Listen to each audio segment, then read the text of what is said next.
Hello everyone, मेरा नाम डोमेंद्र कुमार बेनेसी है।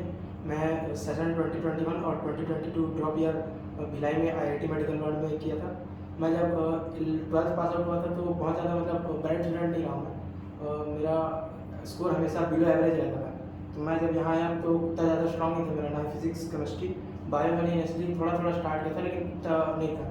तो यहाँ आने के बाद एक सब्जेक्ट के लिए अप्रोच मिला, हर सब्जेक्ट का एक पर्टिकुलर अप्रोच होता है। एक अलग अलग सब्जेक्ट को पढ़ने का डिफरेंट डिफरेंट वे होता है।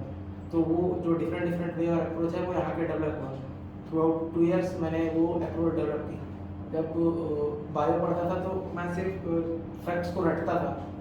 उसमें भी कुछ कुछ चीज़ें होती है समझने के लिए जो मेरे को एनसीईआरटी से एक्सट्रैक्ट करना मुश्किल होता है, वो मैं नहीं कर पाता था। तो यहाँ जब आया तो वो डाटा एक्सट्रैक्ट करके विजुलाइज करके मैं सिर्फ पहले फैक्ट्स होते थे उसको पॉइंट वाइज लिखता था और याद करता था एज इट इज़। और जब उसको क्वेश्चन में अप्लाई करने जाता था तो फिर वो हो नहीं पाता था।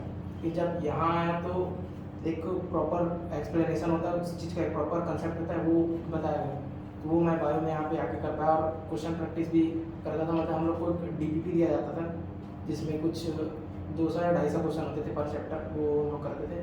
उसके बाद फिर उसको बाद में सर से डिस्कस भी करते थे कि अगर कुछ क्वेश्चन पे डाउट है या कुछ क्वेश्चन नहीं पा रहा हो। तो जैसे क्लास में जो बायो में पढ़ाया गया पेपर में उसमें लगभग कितना परसेंटेज आ जाता है? उसका लगभग 90% कवर होता है। कुछ कुछ एनसीईआरटी के बहुत ज़्यादा डीपली फैक्ट्स होते हैं जो कि छूट जाते हैं, वो उतना ज़्यादा मैटर नहीं करता। लेकिन जो maximum to maximum 90 to 95% question copy से मैच करता है और वो एज इट इज़ फैक्ट्स लिखे होते हैं, एज इट इज़ स्टेटमेंट। और बाकी का जो फिजिक्स केमिस्ट्री में पढ़ाया जाता है? फिजिक्स और फिजिकल में बुक में क्या होता है कि जो चित्रण है उसको शब्दों की भाषा में लिखा गया होता है। एक पर्टिकुलर डायग्राम होता है वो स्टेटमेंट में लिखा होता है। तो एनसीईआरटी से उस स्टेटमेंट में जो डायग्राम छुपा है उसको एक्सट्रैक्ट करना होता है।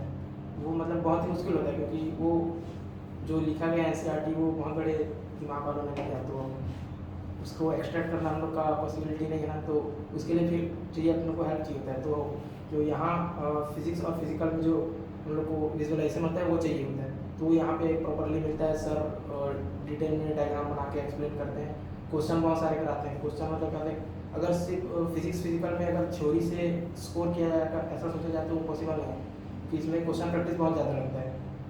क्वेश्चन प्रैक्टिस के लिए डीपीपी दिया जाता था। अगर एक्स्ट्रा बुक कर रहे हो तो ठीक है, लेकिन नहीं करना चाहिए क्योंकि इसका इतना ज़्यादा बेनिफिट नहीं मिलता, क्योंकि क्लास वर्क में ही लगभग पर चैप्टर 250 से 300 क्वेश्चन हो जाता है।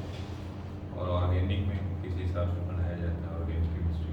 ऑर्गेनिक नंबर ऑफ रिवीजन का खेल है। कि ऑर्गेनिक ऐसा होता है कि हम लोग अगर 2 या 3 बार पढ़ लिए और उसको फिर 2-3 बार रिवाइज कर लिए और सोचेंगे कि क्वेश्चन 90% हम सॉल्व कर ले, तो वो नहीं होता।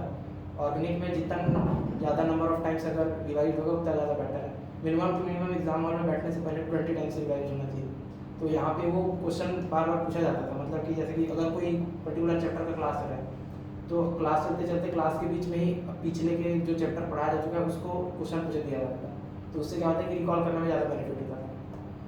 तो टेस्ट के बाद जैसे मान लीजिए टेस्ट आपका हो जाता था तो उसके बाद आपके मार्क्स कभी कम आए कभी ज़्यादा आए, उसे लेकर के क्या टीचर कुछ आपको समझाते थे उससे? हाँ, वीकली टेस्ट होता था हमारा। संडे 2:30 से 5:30 के आसपास टेस्ट होता था। तो उसके बाद 5:30 को जब हम बाहर आते थे टेस्ट के बाहर तो सर खड़े होते थे कि प्रॉपर काउंसलिंग करने के लिए कि कैसा टेस्ट बना, क्या मार्क्स रहे हैं, कौन सा सब्जेक्ट बिगड़ गया है, किस टाइप के क्वेश्चन पे फंस रहे हो, टाइम टेबल अगर वहाँ एग्जाम हॉल में कुछ शेड्यूल फॉलो करने में कुछ दिक्कत आ रही है तो वो सब वगैरह डिस्कस करने के लिए सर होते थे। डिस्कस करके प्रॉपर गाइडेंस भी मिलता था, प्रॉपर रिजल्ट भी आते थे फिर उससे।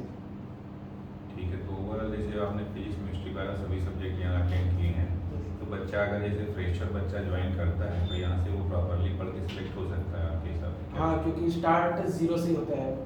ये एज्यूम नहीं किया जाता कि आप पहले से बहुत कुछ जानते हो, ये सोच के नहीं पढ़ाया जाता। वरना फिर सिर्फ थोड़ा जो डीप चीज़ें होती है वही बस पढ़ाई जाती है। यहाँ ऊपर से लेके पूरा जितना डीप हो सकता है उतना पढ़ाया जाता है। स्टार्ट 0 से होता है और एंड इन्फिनिटी तक। बेसिक लेवल से यहाँ? हाँ, बेसिक से स्टार्ट होता है।